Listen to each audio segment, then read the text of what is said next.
Talvez você seja aquela pessoa que é boazinha ou bonzinho com os outros, porém percebe que isso tem sido um problema, porque as pessoas às vezes têm se aproveitado de você, porque às vezes você tem ficado sozinho, porque às vezes não tem conseguido se posicionar em alguns ambientes. E nesse vídeo aqui eu quero compartilhar com você como que você pode deixar de ser essa pessoa bonzinha, boazinha, com cara de sonso. E se você é essa pessoa, você possivelmente já foi ingênuo demais e iludido, acreditou demais nas pessoas e foi iludido, ou até perdeu dinheiro porque confiou demais nas pessoas, confiou ali naquele prestador de serviço, não questionou, não duvidou, não foi lá e se posicionou para saber exatamente aquilo que estava sendo feito, acredita excessivamente na boa vontade das pessoas, acha que as pessoas no fim do dia têm algumas intenções positivas, e aí como você às vezes pode ter essas intenções positivas para com as pessoas, você pode ser uma pessoa honesta, que sempre fala a verdade, você pode imaginar que as pessoas também vão agir dessa maneira, mas como você pode já ter percebido e se frustrado em alguns momentos, que as pessoas não agem assim. Talvez você faz também de tudo para evitar conflitos e possivelmente possuiu ou possui pais controladores ou superprotetores que pouco te estimularam a interagir e desenvolver a sua autonomia, desenvolver habilidades, aprender a se posicionar, a interagir com as pessoas, para que você pudesse desenvolver repertório. E isso é extremamente importante, a gente vai falar mais sobre isso aqui nesse vídeo. Eu me chamo Lucas Paganucci, sou psicólogo clínico e teve um dia especificamente em que a minha esposa estava conversando com uma amiga dela e as duas estavam conversando sobre seus respectivos namorados, né? E elas se referiram a mim e o namorado da amiga dela como os bonzinhos com cara de sons. Como se isso tivesse sido um elogio, não um elogio, mas carinhosamente, né? Elas nos chamaram dessa maneira, porque elas entenderam que às vezes é interessante se relacionar com um homem com cara de sonso, porque teriam menos chances da gente de serem, por exemplo, garanhões ou homens que traem as mulheres ou que são desrespeitosos, alguma coisa nesse sentido. Logo, era mais seguro você ter um namorado e eventualmente uma pessoa para você se casar que fosse com cara de sonso. Mas eu não queria ser visto dessa forma. Eu não queria ser visto dessa forma. Embora, dada o meu histórico, dada questões genéticas, eu tinha, não só, obviamente, eu não tô falando aqui de ser da fisionomia, eu tô falando da postura, em grande parte também. E eu não queria ser visto dessa forma, eu queria ter uma postura diferente, então eu fui buscando por mudanças, né? Buscando, tipo, o que eu preciso fazer? Não necessariamente para eu deixar de ser o bonzinho bobo ali que é passado a perna, ou que não se posiciona, ou que não tem posicionamento, ou que não tem poder de escolha, ou que não tem influência no ambiente. Não necessariamente que eu queria deixar de ser essa pessoa, mas eu queria desenvolver habilidades, eu queria ser outra pessoa, né? Ou pelo menos desenvolver outros tipos de comportamentos e atitudes frente ao público, né? Frente às outras pessoas. E aí, o que eu aprendi nesse processo aí de mais de 10 anos, né? Estudando psicologia e outras áreas de estudo, eu vou compartilhar com você aqui nesse vídeo. Então, o que é ser essa pessoa boazinha com cara de sonso? A primeira coisa, um dos principais aspectos, é uma pessoa que tende a evitar conflitos.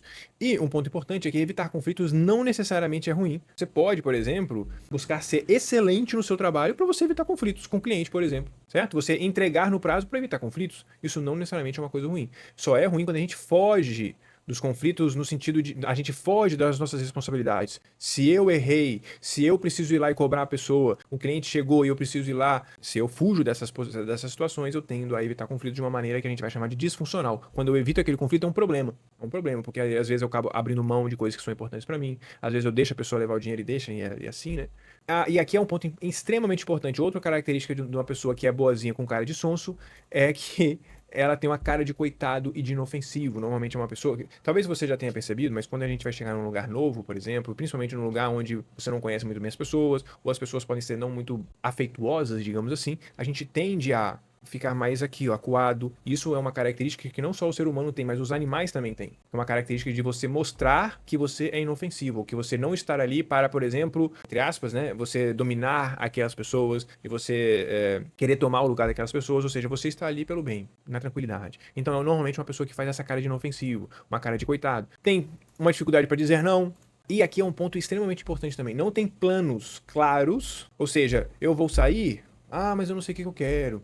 Mas sabe, eu não sei o que eu gosto. Mas eu não sei pra onde eu vou. Se o pessoal falar que vai, tá bom, eu só quero estar com vocês. Por acreditar, por priorizar muitas das vezes ser aceito pelas outras pessoas, tende a aceitar o que as outras pessoas propõem, né? Tem também o sentimento de inferioridade, né? Faz essa comparação, às vezes se sente inferior, se sente incapaz, se sente também impotente. Esse sentimento de impotência significa a gente não nos sentir capaz de mudar, de interferir, de influenciar os outros, né? Ou de mudar alguma realidade. Então acaba se sentindo meio que submisso ou dependente das outras pessoas, né? Condicionado ao interesse e à boa vontade das outras pessoas. Se a outra pessoa tiver a boa vontade, a paciência, a sinceridade de vir me falar, de vir me dar o troco correto, de vir fazer aquilo que deveria ser o certo, beleza, ótimo, maravilha. Mas se ela não tiver, eu não consigo ir lá e me posicionar, né? Isso pode ser um baita problema.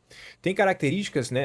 Essa pessoa normalmente pode ter mais características, né, de personalidade que são mais introspectivas, então tende a ser uma pessoa que tende a ficar mais sozinho, mas isso não quer dizer que ela não tenha necessidade social, né? Tende a aceitar o que for decidido, como comentei há pouco tempo, né? Há pouco, e pouca capacidade de argumentação, e também às vezes pode ser covarde. E aí na frente do grupo lá fala uma coisa, aí nas costas fala outro. E aí, como que você pode deixar de ser o bobo, né? Então a gente vai entrar aqui no ponto de como que a gente realmente vai fazer para que você consiga deixar de ser o bobão do grupo. E não leve isso pro pessoal, como eu acabei de falar, eu já fui esse cara também, né? Ou talvez, não sei se eu posso dizer que eu ainda sou, acho que não. Então a primeira coisa que você precisa entender por que você quer se deixar de ser bobo. Então você precisa entender quais são as suas motivações reais, né? O que você quer no lugar disso? O que você quer ter de diferente? Quem você quer se tornar? Quem você quer ser? Como você quer se comportar? Por exemplo, vou dar um exemplo clássico meu. Eu tenho uma característica de ter o ombro mais para trás. Então isso é uma coisa que eu vira e mexe, eu vou me policiando. De colocar o ombro pra frente, pra trás. Às vezes, tá vendo? Eu já tava sentado meio assim. Então, de se posicionar direito, né? Então, isso é uma coisa que eu quero. Eu quero ser visto como uma pessoa que tem uma postura mais correta. Isso passa uma impressão diferente para as pessoas. Logo, eu quero ser visto dessa maneira. Logo, eu vou ficar me policiando para isso. Mas não só isso, né? Várias outras questões. Né? Como que você quer ser visto? Por exemplo, eu não quero mentir, entre aspas, porque eu não tive a coragem de falar com a pessoa. Eu não quero mentir porque eu não tive... para não ter que evitar um conflito. E aí acabar desagradando uma pessoa. Então eu não quero ser visto como alguém que mente ou que não fala a verdade, mesmo que por uma boa intenção. Não quero ser visto assim. Não quero ser visto como um covarde, por exemplo. Logo, isso me incomoda, isso me faz querer buscar alguma mudança.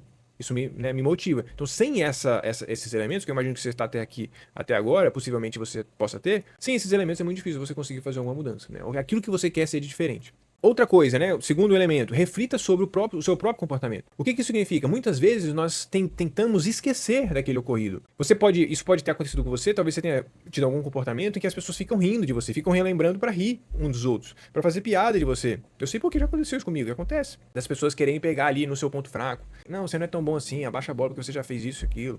Ah, o dia que você fez tal coisa. As pessoas podem fazer isso também com você. E a tendência nossa é de a gente repetir esse tipo de atitude com nós mesmos. A gente querer esquecer, a gente não querer lembrar, a gente não querer pensar sobre isso, sobre aquele ocorrido, porque a gente sente vergonha. Mas tem uma coisa que possivelmente você já viveu, é que talvez na tua família, na tua casa, quando você era mais novo, se evitava conflito. Sabe aquela paz que existe, entre aspas, mas que tá todo mundo meio assim? Que se uma fagulha der, começa uma gritaria, começa o povo descarregar as mágoas, os estresses que tá aqui segurado, sabe? Sabe aquele lugar que ninguém meio que é verdadeiro, aquele negócio meio assim? Que as pessoas evitam esse confronto, evitam ser honestos. Possivelmente você viveu em algo parecido com isso, né? Eu dei uma exagerada, mas você pode ter vivido em menor ou maior grau, você pode ter vivido em algo nesse sentido. Logo, você tende a evitar esse tipo de conflito, você tende a evitar esse tipo de confronto com você mesmo. E aí depois você pode acabar concluindo, né, crenças que a gente vai chamar de desamparo ou de impotência, que é assim, eu sou assim mesmo. As pessoas são assim mesmo. Eu tenho dificuldade. É quase que impossível isso, essa mudança. Então, é importante que você reflita sobre os seus comportamentos para que você comece a mudar essa ideia que você tem sobre você. Será que você realmente é do jeito que você é? Será que você é uma coisa fixa que não vai mudar? Será que você nasceu assim e vai morrer desse jeito? Será que não tem como você desenvolver habilidades? As pessoas mudam. Em tese, a grande maioria de nós vai mudar ao longo do tempo. A questão é que às vezes algumas experiências fazem com que ou mude para pior ou a gente fica meio que estagnado. Aconteceu isso comigo, dos meus 16 até os meus 18, eu melhorei muito em termos de timidez. Mas depois dos meus 18 eu comecei a piorar muito até os meus 20, 21. Então acontece da gente ter algumas experiências que podem ser frustrantes e a gente acabar minando um pouco mais a nossa confiança. Que aí você pode chegar a ideias, a conclusões sobre você de que você é incapaz, de que você não consegue. E a gente vai falar mais algumas outras coisas aqui na frente que vão ajudar muito você compreender mais o seu comportamento. Por que você age dessa maneira? Por que você sente o que você sente? Por que você tem tanta essa dificuldade? Existem respostas para isso. Esse é um ponto importante. Existem respostas para isso. Não é porque você nasceu assim. Não é porque você é um desafortunado. Mas existe resposta para isso. É só ter essa persistência de continuar a buscar. Só fazer boas perguntas. Talvez se estar com pessoas que possam te ajudar nesse sentido. Enfim, a gente tem mais alguns outros pontos aqui. Terceiro ponto. Então a gente falou primeiro aqui, né?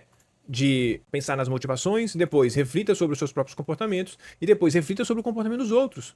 É importante que você note o comportamento das pessoas, você avalie com um pouco mais de precisão o comportamento das pessoas, né? Muitas das vezes nós chegamos a conclusões imprecisas das motivações e julgamentos das pessoas, né? Nós podemos acreditar, por exemplo, que as pessoas nos avaliam mal, que as pessoas não vão nos aceitar se a gente falar não, ou que você vai ser incapaz de conseguir lidar com um certo tipo de conflito, né? E o que a gente percebe, né, até na prática clínica, por exemplo, com pessoas com ansiedade social, com nível problemático, né, que traz transtorno para ela de ansiedade social, que existe um foco, um foco autocentrado, né, um foco centrado em si próprio, na sua própria experiência, que às vezes acaba impedindo que as pessoas olhem para fora. Olhem para fora, perceba o que está acontecendo, o que as pessoas realmente estão falando, estão fazendo. Será que elas estão olhando para você? Será que elas estão te julgando? Será que elas estão falando realmente da sua roupa? Olhar para fora para que a gente possa aprender mais sobre as pessoas. Faça perguntas, seja curioso, valide essas suas preocupações que você tem em relação às pessoas, né? Uma coisa que é extremamente simples, mas que a maioria das pessoas que tem dificuldade de falar não, por exemplo, não faz.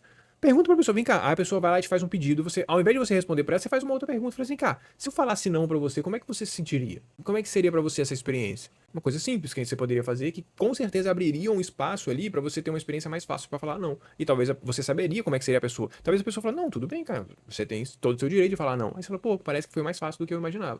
Aprenda sobre as pessoas. Aprenda a relaxar na tensão. Essa aqui é uma postura, né? Essa foto aqui é uma postura de uma pessoa fazendo yoga. E eu lembro que quando eu fui fazer ter uma experiência com yoga, na verdade eu tive algumas experiências com yoga, e eu me lembro de uma coisa que foi bem marcante. A gente fazia, a instrutora pedia pra gente fazer uma posição parecida com essa, né? Não parecida com essa, na verdade uma posição difícil. Essa daqui, não, nada parecido com isso, mas era uma posição difícil, de alongamento, que começava a doer, você ficava meio que sem ar, era uma coisa incomum, era desconfortável. E ela falava uma coisa, respira na posição. Então aprenda a respirar na posição, ou seja, e isso não é uma coisa da minha cabeça. Quando a gente vai falar sobre tratamento, para ajudar as pessoas a superar a timidez, uma das coisas que a pessoa precisa fazer é se expor a algo que te gera tensão, certo? Que te gera ansiedade, no nível suportável, mas que gera, e aí você vai respirando, você vai aprendendo a relaxar nessa situação que é desconfortável. E aí você, conforme você vai aprendendo a relaxar naquela situação que é desconfortável, você vai ampliando para níveis maiores. Algumas formas que você pode fazer isso. Você adiciona mais emoções e sentimentos junto da ansiedade. O que isso significa? Significa que, frente a uma situação em que você está ali, por exemplo, com amigos, e você está com dificuldade de falar, aí você sente que você quer falar algo, mas você está meio travado, aí você respira, tenta relaxar. A ideia é que você, junto da ansiedade, tenha outras emoções, que você consiga balancear a ansiedade, você consiga balancear aquele medo de ser rejeitado, medo de ser ridicularizado, medo de falar alguma coisa e as pessoas rirem de você. Você precisa balancear isso com outras emoções. Uma delas pode ser um certo grau de tranquilidade, um certo grau de entusiasmo. Então você precisa aprender outras emoções para que você possa colocar na sua fala. E, além disso, você pode aprender a dessensibilizar, que foi aquilo que eu falei. Relaxa na posição. Então, respira, não fala de imediato, respira. Posso ter um minuto? Você me dá um minuto? Respira, relaxa. Respira com atenção, né? E deixa que ela esteja ali. É uma coisa aparentemente esdrúxula para você, ou seja, diferente, mas que é muito funcional, ajuda muito. Inclusive, a gente fala muito da atenção plena, que é o mindfulness, que ajuda muito a gente a aprender a lidar com essas tensões, né? Para finalizar, treine. Né? Se posicione pouco a pouco, pegue algumas oportunidades, chega em alguma situação que você... sabe uma coisa interessante que você pode treinar? Alguma pessoa que talvez recente você mentiu porque estava com medo. Alguma pessoa que você deixou de responder, você ignorou lá no seu WhatsApp.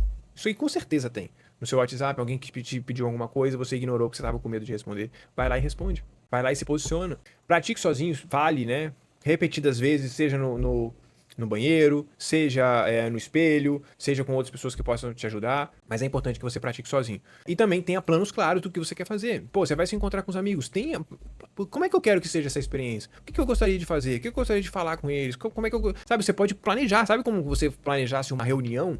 Ou uma palestra, uma apresentação, planeja esse encontro com seus amigos. Sabe, seja mais intencional nos seus encontros. Não fica aquela coisa assim, vamos lá ver o que vai dar. Não, tenha intenção, pô. O que você gostaria de falar com eles? Com quem ali você gostaria de fazer? Pense em perguntas, elabore perguntas que você gostaria de fazer. Seja mais ativo nessas relações. Faça experimentos comportamentais. O que significa? Pô, será que se eu pedir uma pessoa pra eu sair com ela, como é que vai ser essa experiência? Experimentos comportamentais é quando você vai confrontar uma crença que você tem. Então você vai, de certa maneira, pensar em maneiras de você vivenciar aquilo que você teme, por exemplo. Ou de você vivenciar aquilo que você acredita que vai, né, vai ser de um jeito, mas será que pode ser de outro? Mais ou menos isso, né? Eu coloquei uma foto minha aqui, que em 2016 eu pedi para a trainer, né, no treinamento que a gente estava fazendo, eu pedi para eu falar em público, né? Ou na verdade nem foi para isso, foi para isso mesmo. Eu pedi para a trainer para falar em público, ela permitiu para eu poder treinar isso, né? Ou seja, era um experimento comportamental, né? Eu estava ali para vivenciar essa experiência, né? Será, como é que vai ser essa experiência? A gente chama dentro da filosofia mindfulness, por exemplo, que se eu não me engano vem muito do budismo, a ideia de mente de principiante é você fazer as coisas com mais abertura, como se fosse uma coisa nova, sabe? Sem aqueles monte de julgamentos e preconceitos e conclusões precipitadas que você tem na sua cabeça em relação da sua capacidade, em relação de como que os outros vão reagir. É mais você sendo curioso para você vivenciar as experiências novamente com um novo olhar para que você tenha novos aprendizados. Beleza? Então é isso. Espero que tenha feito sentido para você. Curte aí se fez sentido, comenta aí se você vai deixar de ser aquele bobão e espero que possa te ajudar aqui de alguma maneira. Siga aqui o canal também, né? Se inscreva para que você possa ter acesso a outros conteúdos que, modéstia à parte, têm sido muito interessantes e significativos.